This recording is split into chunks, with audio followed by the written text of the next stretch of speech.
नमस्कार साथियों, स्वागत है आप सभी का अंकित इंस्पायर्स इंडिया पर। मैं हूं अंकित अवस्थी। आज हम चर्चा कर रहे हैं ईरान के वर्तमान हालात की, क्योंकि वर्तमान हालात क्या ईरान के अगले अफगानिस्तान को बनाने की तैयारी कर रहे हैं। ऐसा मैं क्यों कह रहा हूं? क्योंकि जिस तरह से अफगानिस्तान में सत्ता परिवर्तन के नाम पर कभी अमेरिका एंट्री किया था, वैसा ही कुछ ईरान में भी किया है, और ये दोनों देश पड़ोसी हैं। तो क्या पड़ोसियों के अंदर सेम प्रकार के हालात उत्पन्न होने जा रहे हैं? जैसा अफगानिस्तान में था वही हालात ईरान में भी बनने जा रहा है। आज के सेशन में इस विषय पर डिटेल चर्चा होगी कि कैसे अफगानिस्तान को समय समय पर बदला गया, कैसे सोवियत रूस से लेकर यूएसए तक का शासन होने की तैयारियां अफगानिस्तान में रही, और कैसे ईरान ने अमेरिका के प्रभाव से एक धार्मिक क्रांति देखी, और उसके बाद आज के वर्तमान हालात देखे। दोनों को मैच करते हुए बढ़ेंगे आगे, समझने का प्रयास करेंगे कि आज की स्थितियां क्यों ईरान को फिर एक अफगानिस्तान बनता हुआ देख रही हैं। साथ ही साथ आज के सेशन में कुछ वॉर अपडेट्स भी होंगे, जिसमें यह बताया जाएगा कि हाल ही में डियागो गार्सिया, जो कि यूके के पास है, मॉरिशस से लिया हुआ है, उसे यूएस के यूज के लिए परमिट किया गया, और उस परमिट के बाद ही अमेरिका को वहां पर प्रतिक्रिया झेलनी पड़ी। तमाम बातें अपडेट के रूप में आपको मिलने जा रही हैं। तो चलिए आज के सेशन में शुरू करते हैं। इस जानकारी को डिटेल से शुरू करें, लेकिन उससे पहले थोड़ा सा अफगानिस्तान के बारे में जान लेते हैं। आप रिलेट करते चलिएगा, क्योंकि वर्तमान स्थिति जो आपने ईरान की देखी है, इसे अफगानिस्तान से जोड़ते हुए चलते हैं। ठीक है साहब, कहानी अफगानिस्तान की है साथियों। अफगानिस्तान ब्रिटेन से वर्ष 1919 में आजाद हुआ था। अंग्रेजों से आजाद होने के बाद यहां पर राजशाही शुरू हुई, जो कि 54 साल तक चली। यहां पर जिस राजा का अंतिम शासन रहा, उनका नाम मोहम्मद जहीर शाह था। ये 1973 के अंदर बीमार पड़ गए थे। ये जब इलाज के लिए इटली गए, तो इनका सेनापति हुआ दाऊद खान। उसने तख्ता पलट कर दिया और खुद को प्रधानमंत्री घोषित कर दिया। ये जो था समय 54 साल का, ये समझिए कि अफगानिस्तान का सबसे स्थिर कालखंड रहा होगा। 1973 के बाद से फिर जो अफगानिस्तान ने देखा, वो आज तक वहीं खड़ा हुआ है। 1973 के बाद अफगानिस्तान में जो तख्ता पलट हुआ और दाऊद खान नाम का व्यक्ति अपने आप को प्रधानमंत्री घोषित किया, एक बड़ी हेडलाइन के रूप में उस समय काबुल टाइम्स के अंदर छपकर आई। दाऊद खान ने जनता से वादा किया कि मैं आपके लिए संविधान लाऊंगा, लेकिन भाई साहब सिंगल पार्टी शासन ले आए, एक प्रकार का तानाशाही शासन ले आए, ताकि सत्ता में वो खुद रह सके। जनता ने इस बात का विरोध किया। 1978 में एक क्रांति होती है, और इस क्रांति को लीड करते हैं नूर मोहम्मद तारिकी। तो दाऊद खान के विरोध में तारिकी एक क्रांतिकारी बनकर निकल कर आते हैं। टाइम को लेकर चलिएगा, इसी समय ईरान में खुमैनी का शासन आने वाला था, क्योंकि उस समय ईरान के अंदर रिवॉल्यूशन होने जा रहा था, क्रांति होने जा रही थी 1979 में। 78 में अफगानिस्तान में उतर, दोनों पड़ोसी हैं ये, ठीक है साहब। यहां पर क्रांति होती है, नूर मोहम्मद तारिकी आते हैं। उन्होंने अफगान जनता का जबरदस्त समर्थन प्राप्त किया, और क्रांति कामयाब हुई। दाऊद खान को जगह छोड़कर भागना पड़ा। ये जो तारिकी नाम का व्यक्ति आया ना, ये अफगानिस्तान के पहले राष्ट्रपति कहलाए, क्योंकि ये अपनी तरफ से जनता की तरफ से आए थे। तारिकी ने उस समय काफी ज्यादा सोवियत रूस के साथ रहकर काम किया। सोवियत संघ का इनके ऊपर गहरा असर था। यूएसएसआर उस समय कोल्ड वॉर में अमेरिका का चिर प्रतिद्वंदी था, और अफगानिस्तान के अंदर नए परिवर्तन अलग जगह रहा था। साम्यवाद के नाम पर धर्म को कोई खास पहचान नहीं दी जा रही थी। समाज में समानता की बातें की जा रही थी। सोवियत रूस नूर मोहम्मद तारिकी से मिलकर के आधुनिकीकरण करा रहा था, कि भाई बहुत सारा मॉडर्नाइजेशन हो, स्कूल हो, कॉलेजेस हो, फैक्ट्रीज हो, सब तरह से, और महिलाओं की आजादी हो। मतलब इनके विचार क्या थे, अगर आप उनको सुने, कि हम कुछ ऐसी सोसाइटी बनाना चाहते हैं जहां पे वर्कर और फार्मर बढ़िया अच्छे तरीके से अच्छे कपड़े अफोर्ड कर सकें, बढ़िया लाइफ ले सकें, बढ़िया जीवन जी सकें, हम कुछ इस तरह की सोसाइटी चाहते हैं। ये उस समय नूर मोहम्मद तारिकी की सोच थी। लेकिन यह सोच सोवियत रूस के तो समर्थन में थी, लेकिन कई कट्टरपंथी ऐसे थे उस समय के अफगानिस्तान में, जिन्हें यह आधुनिकीकरण नहीं पसंद था। बस इसी आधुनिकीकरण में जहां महिलाओं को आजादी दी जा रही थी, यहीं से कुछ इस्लाम को मानने वाले कट्टर कबीले, जिन्हें मुजाहिद कहा गया बाद में, उन्होंने इस मजहब के नाम पर नूर मोहम्मद तारिकी का विरोध करना शुरू कर दिया। यह जो विरोध था, असल में इसे हवा अमेरिका दे रहा था। क्यों? क्योंकि 79 में ईरान से अमेरिका बाहर हो गया था। 78 में यहां पर नूर मोहम्मद तारिकी आए थे, तो ईरान से बाहर हुए, तो बोले तुम बेटा पड़ोस में तुम कैसे रह लोगे, सोवियत रूस वालों तुम्हें बाहर निकालेंगे। कोई बात नहीं साहब। इस बीच में अफगानिस्तान के अंदर नूर मोहम्मद तारिकी धीरे धीरे सोवियत रूस के साथ आगे बढ़ रहे थे, लेकिन अमेरिका कबीलों को धीरे धीरे भड़का रहा था, और अफगानिस्तान में सत्ता को बदलने की फिराक में था। अमेरिका ने नूर मोहम्मद का विरोध करने वाले मुसलमानों को भड़काना शुरू किया। सीआईए तगड़े तरीके से सक्रिय हुआ, मजहब के नाम पर लोगों को भड़काया गया, और सीआईए ने नूर मोहम्मद तारिकी के विदेश मंत्री हफीजुद्दीन अमीन को अपने साथ कर लिया, कि सुनो तुम ही हो जो सत्ता बढ़ दो। अच्छा, आप में से कुछ लोग एक सवाल दिमाग में लेकर आएंगे, सर अमेरिका को फायदा क्या होता है इन सब चीजों से? देखो, तेल का फायदा ये तो सब एक अलग चीज है, चलो वो होती है। अमेरिका को वर्चस्व की लड़ाई लड़नी होती है, कि दुनिया में सबसे ऊपर कौन, तो बोले अमेरिका। अगर उसे कोई भी टक्कर देता दिखता, जैसे सोवियत रूस उस समय अमेरिका के साथ कंपटीशन में था, वर्चस्व में कहां वो आगे आएगा, तो सोवियत रूस कहीं आगे ना निकल जाए, तो उसको उससे झगड़ना है। बस इसी लड़ाई झगड़े की कहानी यहां पर चल रही थी। ठीक है साहब। यहां पर मंत्री जो रहे हफीजुद्दीन अमीन, इनको अमेरिका ने अपने साथ मिला लिया और तारिकी के खिलाफ भड़काना शुरू किया। अमीन ने जनता को साथ लेना शुरू किया, और अफगानिस्तान के अंदर जो कबीले थे, जो मुजाहिद थे, उन्होंने ट्रेनिंग लेनी शुरू की। अमेरिका ने उस समय पाकिस्तान को कहकर इन मुजाहिदीनों को ट्रेनिंग देना शुरू किया। मतलब सोचिए, तारिकी राष्ट्रपति बने हुए हैं, सोवियत रूस की मदद से आधुनिकीकरण कर रहे हैं, लेकिन अमेरिका उन्हें रहने नहीं देना चाहता, उसी के विदेश मंत्री को अपने साथ मिलाकर के धीरे धीरे परिवर्तन करवा रहा है। उस समय पर सऊदी अरब ने भी अमेरिका का साथ दिया और बहुत सारे लोग लड़ने के लिए अफगानिस्तान भेजे। उन्हीं में गया था ओसामा बिन लादेन। तो लादेन को इसीलिए कहते हैं कि अमेरिका की उपज था लादेन। तो सऊदी अरब से लादेन पहुंचता है मुजाहिदों की मदद करने के लिए तारिकी के खिलाफ, और जब ये यहां पहुंचता है तो बढ़िया तरीके से सत्ता को कैसे चुनौती दी जा सके, ये ओसामा बिन लादेन ट्रेंड आतंकी के रूप में वहां जाकर कबीलों को भड़काता है। उसी समय पर वहां पर कुछ छात्रों के संगठन भी थे जिन्हें तालिब कहा जाता था। छात्रों को तालिब, तालिब लेना शिक्षा लेना, तालिबान मतलब छात्रों का शासन। तो तालिब जो संगठन थे उन्हें भी अमेरिका ने धीरे धीरे छात्र संगठन, जैसे बांग्लादेश में किया, मतलब एक पार्टी बना दी छात्रों को सरकार के विरोध में, सेम ऐसे ही अफगानिस्तान में छात्रों का एक गुट बनाया। जिन जो तालिब ले रहे थे इस्लाम की, उन्हें कहा कि ये आधुनिकीकरण कर रहा जो व्यक्ति है ये तुम्हारे खिलाफ है, ये इस्लाम के खिलाफ है, इसे हटाओ, इसे हटा करके तुम कट्टरपंथ लेकर आओ। मतलब आयरनी देखो, जहां ईरान में अमेरिका यह कहता है कि महिलाओं को खुलापन दिया जाना चाहिए, जो महिलाओं के खिलाफ है, खुमैनी उनको खिलाफ दिखे, खमनेई खिलाफ दिखे, बोले इनको हटाओ, महिलाओं को आजादी दो, वहीं अफगानिस्तान में वो उल्टा कर रहा था। अफगानिस्तान में तारिकी को हटाने के लिए उन मुजाहिदों का, उन कबीलों का, उन तालिबानियों का साथ दे रहा था जो तारिकी को हटा सके और महिलाओं के खुलेपन के विरोध में हो सके। मतलब बिल्कुल उलट विचारधारा। लेकिन यह लड़ाई असल में वर्चस्व की थी, सोवियत रूस को भगाने की थी। कोई बात नहीं साहब, अमेरिका ने पूरी सांठगांठ रखी और तारिकी को हटाने की तैयारी की। तारिकी को यह खबर सोवियत रूस ने दी कि तुम्हारे खिलाफ सीआईए ने पूरी पटकथा रची है। तारिकी सोवियत रूस मिलने पहुंचते हैं, सोवियत रूस में वहां के राष्ट्राध्यक्ष से मिलकर लौटते हैं। इसी बीच में ये जो हफीजुद्दीन अमीन था, इसने ये प्लानिंग करी कि जैसे ही वो लौटेंगे इनको मैं मार डालूंगा। भाई साहब ये लौट के आते हैं, सपरिवार तारिकी को खत्म कर दिया जाता है। जैसे ही तारिकी को मारा जाता है सोवियत रूस एकदम भड़क जाता है, क्योंकि 1979 में इन तारिकी ने सोवियत रूस के साथ एक एग्रीमेंट कर लिया था कि अगर मुझे कुछ हुआ तो आप मेरी हिफाजत करने आएंगे। सोवियत रूस भाई साहब लगभग 200-250 विमान लेकर के, टैंकर टुंकर लेकर के, तब सेंट्रल एशिया सोवियत रूस हुआ करता था। तो जस्ट ऊपर अफगानिस्तान के यानी नॉर्थ में जुड़ा हुआ पूरा जो केंद्र था वो सोवियत रूस था। वो सब कुछ लेकर के अंदर काबुल के अंदर एंट्री मार गया और हफीजुद्दीन अमीन जिसने तारिकी को मारा था उसको मार डाला। मतलब उस समय सोवियत रूस, ये पूरा सोवियत यूनियन हुआ करता था जिसे आज सेंट्रल एशिया कहते हैं, यहां से होता हुआ सीधा काबुल एंट्री करता है, हफीजुद्दीन अमीन को मार देता है कि तुमने हमारे आदमी को मारने का प्रयास कैसे किया। तो तारिकी गए, हफीजुद्दीन अमीन भी गए। अब अमेरिका ने क्या किया, अमेरिका ने तो यहां पर बहुत सारे मुजाहिदीन तैनात कर रखे थे ना, कबीले तैनात कर रखे थे, ओसामा बिन लादेन जैसे आतंकियों को पनाह देना शुरू कर दिया था। यहां पर अब वो कबीले, स्टेटलेस स्थिति उत्पन्न हो गई, ना राष्ट्रपति है ना राष्ट्रपति को हटाने वाला व्यक्ति है। तो ऐसे में अब इन कबीलों में वर्चस्व की लड़ाई होना शुरू होता है। इधर सोवियत रूस भी खुद कई सारे मसलों में फंस चुका होता है। अमेरिका के चलते, शीत युद्ध के चलते उसके अपने देश के अंदर भी काफी विभाजनकारी तत्व एक्टिव हो चुके होते हैं। 1991 में तो फिर सोवियत रूस टूट करके 15 देशों में टूट ही गया था। तो ऐसे में सोवियत रूस को यहां पर भी खिलाफत झेलनी पड़ती है। अमेरिका ने खूब धन इन्फ्यूज किया, तालिबानियों को इतनी तक ट्रेनिंग दी गई कि वो अमेरिका तक आ सकते हैं। मतलब हद ये थी कि अगर अमेरिका में मुजाहिदीन, अमेरिका की तरफ से अगर आप ट्रेनिंग ले रहे हो तो आपको अमेरिका आने की इजाजत है। इस तरह से अमेरिका ने पूरी सहूलियत इन लोगों को दी थी, मुजाहिदीनों को, कि तुम बढ़िया से सोवियत रूस को हराओ। अफगानिस्तान की अगर आप ज्योग्राफी देखेंगे तो वो पहाड़ी इलाके हैं, धोरी के स्थान है, उनके बीच में टनल बना करके ये सारे के सारे मुजाहिदीन ट्रेनिंग लेकर के रहते थे और सोवियत रूस के खिलाफ खूब विद्रोह करते थे। फाइनली सोवियत रूस को अफगानिस्तान छोड़कर जाना पड़ा। अफगानिस्तान छोड़कर गया सोवियत रूस, जगह किसने ली, अमेरिका ने। लेकिन अमेरिका अब किसी व्यक्ति को नहीं बिठा पा रहा था। तो क्या हुआ, तो ये मुजाहिदीनों के जो कबीले आपस में झगड़ रहे थे, इनमें से जो सबसे ताकतवर कबीला बनकर आया वो तालिबान के रूप में बनकर आया और उसकी लीडरशिप करी मुल्ला उमर ने। ये मुल्ला उमर नाम का व्यक्ति ही था जिसने अफगानिस्तान को एक लीडरशिप दी। यानी कि 1990 से 98 तक आपसी संघर्ष और गृह युद्ध की स्थिति रही। 98 में जाकर के अफगानिस्तान में तालिबान का शासन आया, तालिबान बैठ गया साहब। इधर मुल्ला उमर का सबसे करीबी मित्र बनकर बना ओसामा बिन लादेन। मुल्ला उमर और ओसामा बिन लादेन इनामी, मतलब अपराधी रहे। $1 करोड़ तक की इनाम इसके ऊपर मुल्ला उमर पर रखी रही। 2013 में जाकर मुल्ला उमर मरा। इससे पहले तो ये 9/11 की घटना को ओसामा बिन लादेन की मदद से वो दे चुके थे।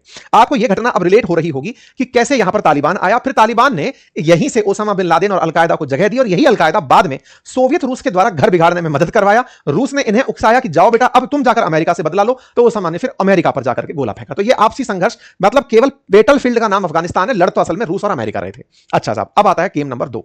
गेम नंबर 2 बाद में तो खैर जो आपको पता ही है कि यहां पर अमेरिका ने सरकार बिठाई, अफगानिस्तान में चली नहीं, कर रही सरकार गिर गई। अमेरिका ने तमाम प्रयास किए, 20 साल तक यहां पर बैठे रहे। फिर फाइनली ट्रंप का समय आया तो जाकर के उन्होंने तालिबान से समझौता किया कि भैया हमने तुम्हारे ऊपर कई लाख करोड़ रुपए खर्च कर दिए, तुम्हारा कुछ नहीं बिगाड़ पा रहे, अब हमें जाना चाहिए। तो 2021 में जाकर के ये यहां से छोड़कर निकले कि अब हम जाते हैं। फाइनली 2021 में तालिबान का अफगानिस्तान में शासन आ जाता है। आज वही तालिबान जो अफगानिस्तान को लीड कर रहा है, पूरी तरह संघर्ष कर रहा है, आर्थिक संकट है, फसल नहीं मिल रही है, खाने की स्थिति है, मानवीय स्थिति खराब हो रही है, 75% बच्चे भूख से मर रहे हैं, तमाम प्रकार की स्थितियां खराब है, सीमा विवाद वगैरह चल रहा है। आज कोई स्थिति नहीं है। क्यों? क्योंकि अब यहां पर लड़ने के लिए रूस समर्थन में नहीं खड़ा है, तो वो इंटरेस्ट ही नहीं ले रहा कि तुम जाओ, ईगो का पॉइंट नहीं है तो लड़ लो।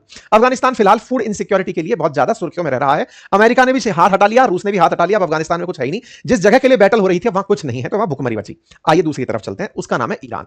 मैंने आज जब आपसे कहा कि क्या अगला अफगानिस्तान बनेगा ईरान, इसके पीछे का तर्क क्या है? तर्क यह है कि पहले भी सत्ता को बनाए रखने के लिए लड़ाइयां जो थी वो दो बड़ी ताकतों की थी, ईरान में।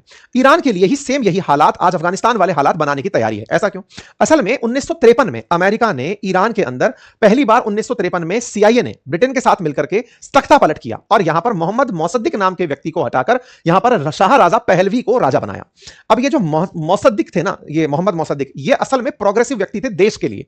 मतलब इनका तर्क ये था कि जो तेल निकलता है ईरान में वो तेल राष्ट्रीयकृत होना चाहिए, यानी कि तेल की जो खान है, जो कुएं हैं, वो ईरान के होने चाहिए, ना कि किसी प्राइवेट कंपनी के। प्राइवेट कंपनी मतलब तेल खोजने के लिए अमेरिका और ब्रिटेन की बड़ी सारी कंपनियां ईरान में आई हुई थी। इनने कहा नहीं, जैसे कि वहां पर वेनेजुएला में मादुरो ने किया था ना कि सारी की सारी तेल कंपनियों को देश के नाम कर दिया था प्राइवेट कंपनियों से लेकर, ऐसे ही इन्होंने भी कहा कि मैं इन सारी कंपनियों को ईरान का बनाऊंगा। अमेरिका को यह बर्दाश्त नहीं हुआ, उन्होंने इन्हीं को हटा दिया और इनके स्थान पर रजा पहलवी को प्रधानमंत्री बनाकर बिठाया। रजा पहलवी प्रो अमेरिका एकदम, उन्होंने खूब सारा मॉडर्नाइजेशन किया, महिलाओं को खुलापन दिया। लोगों को लगना चाहिए ना कि अमेरिका ग्रेट है, तो उन्होंने खूब ग्रेटनेस के काम करने शुरू किए। लोगों को शुरुआत में अच्छा लगा कि यार देखो कितना अच्छे लोग हैं, प्रोग्रेसिव थॉट के साथ चल रहे हैं, लेकिन धीरे धीरे मतलब वहां पर करप्शन उजागर होने लगा, दिखने लगा कि ये राजा पूरी तरह से अमेरिका का पपेट बनकर काम कर रहा है, सारा लाभ अमेरिका और ब्रिटेन निकालकर ले जा रहे हैं। तो फिर यहां पर जनता खिलाफ खड़ी होती है और उस जनता को लीड करते हैं खमेनी, और यहीं पर एक धार्मिक क्रांति होती है 1979 की ईरानियन रेवोल्यूशन, जिसके चलते सुप्रीम लीडर की सत्ता यहां पर चलकर आती है। और आज सबसे पहले खुमैनी, उसके बाद खमनेई और अब खुमनेई के बेटे मुज्तबा खमनेई, ये तीसरे सुप्रीम लीडर हैं जो आप ईरान में 1979 से चलते हुए देख रहे हो। मतलब हालात ये थे कि अमेरिका को इन लोगों ने इस हद तक परेशान कर लिया था कि उसके दूतावास को 444 दिन तक अपने कब्जे में रख लिया था। हालात ये कर दिए थे कि दूतावास से तुम्हारे लोगों को बाहर नहीं निकलने देंगे, और दूतावासों से बाहर ना निकलने के लिए स्थिति तैनात कर दी थी। अमेरिका ने सब प्रयास कर लिए कि ईरान से मैं अपने लोगों को निकाल पाऊं। 52 अमेरिकी नागरिकों को तब तक नहीं निकलने दिया जब तक रजा पहलवी तुम हमें नहीं सौंप दोगे, क्योंकि वो यहां से भागकर अमेरिका चला गया था। फिर बाद में रजा पहलवी मिस्र में मरे पाए गए, तब जाकर के उनकी मुक्ति हुई। मतलब अलग तरह से ईरान ने अमेरिका के कंठ दबा दिए थे। कोई बात नहीं साहब, अमेरिका की इंसल्ट हो चुकी थी, इसीलिए वो अफगानिस्तान में खेला किया। 1980 से लेकर 88 के बीच में, अब चूंकि अमेरिका ने ईरान से अपने आप की सत्ता जाते हुए देखी थी, तो ईरान इराक युद्ध होता है 80 से 88 के बीच में। और उस समय पर इराक में सद्दाम हुसैन का, मतलब बड़ा इंटरेस्टिंग है, सद्दाम हुसैन का साथ देने अमेरिका चला आता है कि चलो मैं तुम्हारे साथ हूं, लड़ो ईरान से। और वही सद्दाम हुसैन जिसको बाद में इन्होंने फांसी चढ़ा दिया। मतलब पहले उससे युद्ध करवाया, 8 साल तक युद्ध करवाया कि ईरान ने हमारी बेइज्जती की, तुम लड़ो इससे। बाद में सद्दाम हुसैन मार दिए, तो फिर अब ईरान पर फोकस किया कि तुमने परमाणु कार्यक्रम रूस से मिलकर के शुरू किया है, तुमको परमाणु कार्यक्रम खत्म करना होगा। असल में केवल ह्यूमिलिएशन और ह्यूमिलिएशन के साथ साथ ईरान में जो तेल है वही इनका केंद्र बिंदु है। इसी को ध्यान में रखते हुए अमेरिका ईरान पर कई प्रकार के प्रतिबंध लगाता रहा, यह कहकर कि तुम्हारे पास न्यूक्लियर वेपन है। जैसे सद्दाम हुसैन के पास कभी कहा गया था कि केमिकल वेपन है, ऐसे इनके पास न्यूक्लियर वेपन है। और यह कहकर के इनके साथ कई प्रकार की एग्रीमेंट्स को साइन करने का प्रयास किया गया, जिनमें से जॉइंट कॉम्प्रिहेंसिव जो एग्रीमेंट हुआ था JCPOA के नाम से, वो काफी फेमस हुआ था। लेकिन उस समय ओबामा थे, ट्रंप को वो चीज पसंद नहीं थी। ट्रंप जब आए तो उन्होंने काट सा लगा दिया, कहा कि ईरान से जो भी ट्रेड करेगा उस पर मैं सैंक्शन लगा दूंगा। अमेरिका ने ईरान को दुनिया के केंद्र में लाकर छोड़ दिया, क्योंकि इनका ह्यूमिलिएशन जो था वो इनको अब तक याद था। पर्ल हार्बर याद है जिस आदमी को, उसे ईरान क्यों याद नहीं होगा। इसके चलते ईरान की करेंसी बुरी तरह गिरी, ईरान में बहुत ज्यादा आइसोलेशन हुआ। हालात ये हुए कि ईरान एकदम एंटी अमेरिका और इजराइल हो गया कि इजराइल एक्सटेंडेड अमेरिका है और जो भी व्यक्ति होगा मैं उसके खिलाफ रहूंगा। कुल मिलाकर के ईरान को अमेरिका ने वहां पहुंचा दिया जहां आज आप उसे देख रहे हैं। महंगाई बढ़ गई, बेरोजगारी बढ़ गई, मुद्रा गिर गई, तमाम चीजें। और जब सब तरह से हो गया तो वो पुराना बदला जो 1979 में ये लोग निकले थे कि सत्ता हटानी है, उसको करने के लिए ट्रंप ने हमला बोल दिया। तो ये जो 28 फरवरी को हमला था ना, ये समझकर चलो 47 साल पुरानी इंसल्ट का मतलब बदला लिया गया है। 1979 में जो इनकी स्थिति खराब हुई थी ना, उसका बदला लेने के लिए यूएस और इजराइल ने ईरान में खमनेई की सत्ता को हटाने का प्रयास किया कि अब रिलीजियस मॉनिटरिंग यहां पर नहीं रहेगी। तब से लेकर आप आज तक जो युद्ध चलता हुआ देख रहे हैं, 22वें दिन में जो युद्ध एंट्री कर गया है, वो केवल और केवल इस वजह से हुआ खेल। मतलब आप इससे समझिए कि आज ईरान में फिर से, मैंने अफगानिस्तान क्यों बोला, अफगानिस्तान में भी सत्ता की चाह थी, ईरान में भी अपने लोगों की चाह है, लेकिन ये कर नहीं पा रहे हैं। हालात इस समय ईरान के भी बिगड़ रहे हैं। स्वाभाविक सी बात है, एक तरफ दुनिया की सारी पावर जुड़ी है, एक तरफ ईरान अकेला पड़ा है और वो अपनी सत्ता को बचाने का प्रयास कर रहा है। असल में उसको सत्ता से ज्यादा थॉट बचाने में मदद मिल रही है कि हम पहले सही थे। उसको इस हमले से अपनी जनता का समर्थन मिलना शुरू हो गया है। जैसे तालिबान का जब शासन आया, तो तालिबान के शासन के बाद में अफगानिस्तान में कोई भी बड़ा विद्रोह नहीं हुआ कि तालिबान के खिलाफ कोई वेपन उठाकर खड़ा हो गया हो। बिल्कुल वैसे ही ईरान में जो शासन चला आ रहा था, मतलब खमनेई का या धार्मिक लीडर का, सुप्रीम लीडर का, उस सुप्रीम लीडर के जाने के बाद जनता को यह एहसास हुआ कि अमेरिका असल में ईरान विरोधी है, वो हम लोगों को चाहता ही नहीं है। तो जो पहले भी थोड़े बहुत विरोध थे ना ईरान में, वो एक भी नहीं हुए। जो तख्ता पलट एक्सपेक्टेड था, कुछ नहीं हुआ। जनता जो पहले प्रोटेस्ट कर रही थी वो तक बाहर नहीं आई, जबकि सारे के सारे अली लारीजानी जैसे लीडर्स या फिर खमनेई जैसे लीडर मारे जाने के बाद भी, जब लीडर्स के मर जाने के बाद भी जनता सड़कों पर नहीं आ रही है, यह दर्शाता है कि लोगों को यह संदेश साफ हो गया कि अमेरिका हमारा हितैषी नहीं है, वो ईरान विरोधी है। उसे केवल और केवल तेल चाहिए, और ईरान में जो अपनी बेइज्जती हुई थी कि मेरे को बाहर निकाल दिया था, वो अपने आदमी को बिठाना चाहता है। बस यही कहानी यहां चल रही है। बाकी अपडेट में यह है कि इंडियन ओशन में जो डियागो गार्सिया है ना, इस पर यूके ने परमिशन दे दी कि ठीक है, अमेरिकी विमान यहां से उड़कर ईरान पर हमला कर सकते हैं। डियागो गार्सिया का मैंने भी पहले भी खूब सारे मसले आपको सुनाए है। असल में मॉरिशस का 99 ईयर की लीज पर अमेरिका ने और ब्रिटेन ने लिया हुआ है। ब्रिटेन ने इसको यूएस को दिया हुआ है। यूएस यहां से अटैक करना चाहता था। ईरान के ऊपर अब जाकर उसे परमिशन मिली, और जैसे ईरान को यह पता चला उसने यहां गोला मार दिया, उसकी भी एक चर्चा अपनी है, वो भी हम चर्चा करेंगे। तो कुल मिलाकर अब आप रिलेट कर पा रहे होंगे दोनों स्थितियों को। अब क्या लगता है कि सर ये युद्ध कब तक चल सकता है, क्या होगा? तो देखिए कंक्लूसिव रिमार्क इतना है कि अमेरिका ने जो चाहा था कि यहां पर सत्ता परिवर्तन इनके जाते ही हो जाएगा, लीडर्स के जाते ही हो जाएगा, नहीं हुआ।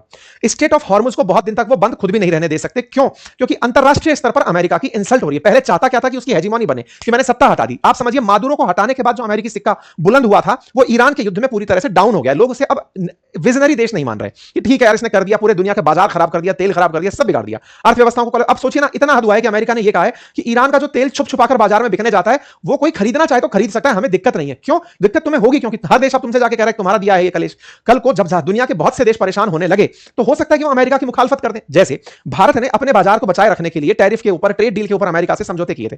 ट्रेड डील हुई, हमें लगा बाजार सुधर कर आएगा, तो कुछ दिन बीते ही थे फिर से हमारा बाजार धड़ाम से नीचे आ गया। तो अब ये इतना परेशान हो जाएगी ना दुनिया की अर्थव्यवस्था, जो खुलकर टर्म से कह पाएगी कि तुम्हें अगर हमसे युद्ध करना है युद्ध कर लो, तुम्हें टैरिफ लगाने लगा लो, वैसे भी तो बर्बाद होकर हम नीचे आ गए। मतलब अब उन दुनिया भर के देशों में खुददारी आना बाकी है, जिनके बाजार, जैसे भारत जैसे जो देश थे ना, जो केवल भारत के बाजार को बचाते रह गए कि बाजार बचा लो, ट्रंप का टैरिफ खा जाएगा। टैरिफ हटने के बावजूद भी खा गया वो आदमी, और भविष्य में भी खाएगा, इसकी क्या गारंटी है? लेकिन दुनिया के देश अपने स्टैंड पर अब खड़े होने शुरू हो गए कि नहीं साहब हम अपने स्टैंड को लेंगे, कि हमको ईरान से तेल चाहिए या हमको रशिया से तेल चाहिए, तुम्हें जो करना है कर लो, तुम्हारे हाल देख ली, तुमको कुछ नहीं होता तुमसे, जनता पे तुमसे जमीन पर जनता उतरेगी नहीं, देख लिया तुम्हारा खेल। तो ये सब चीजें अब हो सकता है कि अमेरिका को कमजोर करें, और ट्रंप को तो आप जानते हैं खुद से ही पीछे हट जाएंगे, कहेंगे कि मेरी बात हो गई, हमारे जो उद्देश्य थे वो पूरे हो गए, हम पीछे हट रहे हैं। ठीक है, हालांकि यूएस के वॉरशिप यहां पहुंच रहे हैं, यूरोपियन देश भी इन्वॉल्व हो रहे हैं, लेकिन प्रिडिक्टिव तरीके से अगर देखा जाए तो अमेरिका इस स्थिति में नहीं है कि वो दुनिया का प्रेशर अब झेले, कि लोग उसको अब कोसना शुरू करेंगे। और वो बोलता दिख रहा है, नाटो को कागज के शेर बोल रहा है, फटेगा कि तुम तो अब नाटो वालों कुछ नहीं कर पाओगे, तुम्हारे साथ रहने का तो मेरा कोई प्रयोजन नहीं है। ये सब बातें उसकी फ्रस्ट्रेशन को दिखा रही हैं। कुल मिलाकर के अमेरिकी वर्चस्व जो बनता दिख रहा था वेनेजुएला के केस में, वो यहां पर पूरी तरह डाउन टर्न कर गया है। पश्चिम एशिया के जो देश खड़े हैं, सऊदी अरब, यूएई, ओमान, ये सब देश कुछ दिनों के भीतर भीतर